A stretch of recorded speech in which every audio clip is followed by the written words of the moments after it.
Today we're going to talk about agents of socialization, and the first one we're going to talk about is family. Learning, culture, and socialization occur through agents of socialization, the individuals, organizations, and institutions that facilitate the acquisition of political views. Among the most important agents of socialization are the family, media, schools, churches, peers, and political and community leaders, all of which will be separate videos. Our political views are also shaped by who we are. Our race, ethnicity, gender, and age all influence how we become socialized to political and community life. So why don't you think about those factors and how you've been socialized? So let's talk about family. This is the definition for agents of socialization, if you'd like to write it down. Let's talk about family. Family takes one of the most active roles in socializing us to politics and influencing our political views and behaviors. We learn whether our family members value civic activism by observing their actions and listening to their views. By example, parents show their children whether community matters. The children of political activists are taught to be engaged citizens.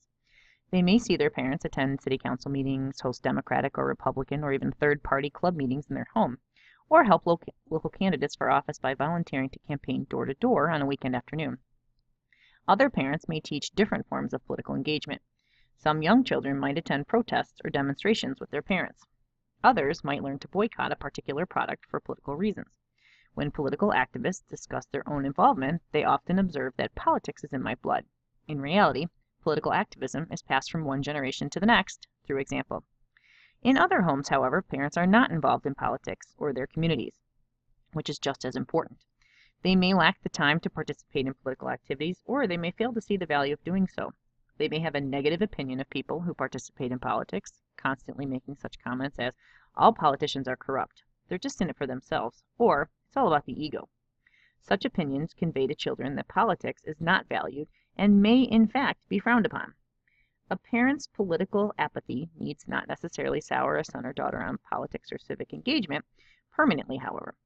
Instead, first-generation activists often point to external influences such as school, the media, friends, and public policy, any of which can cause someone to become involved in civic life regardless of family attitudes. Our families influence not only whether or not we are civically active participants in the political process, but also what we believe. So think about what happens at your house. While parents or older siblings may discuss specific issues or policies, their attitudes and outlook also shape children's general political attitudes and ideology. Children absorb their parents' beliefs, whether their parents think the government should have a larger or smaller role in people's lives, whether they value equality between the sexes and races, whether they consider people in government to be trustworthy, and even specific opinions they have about political leaders. In fact, we can see evidence of how strongly parents' views are transmitted to their children in one of the best predictors of the results of the presidential elections each year. The Weekly Reader, a current events magazine that many school districts subscribe to, conducts a non-randomized poll of its readers. Since 1956, the 1st through 12th grade student poll has correctly predicted the outcome of every single presidential election. Children know for whom their parents will vote and mimic that behavior in their response to the poll. Is that true for you as well?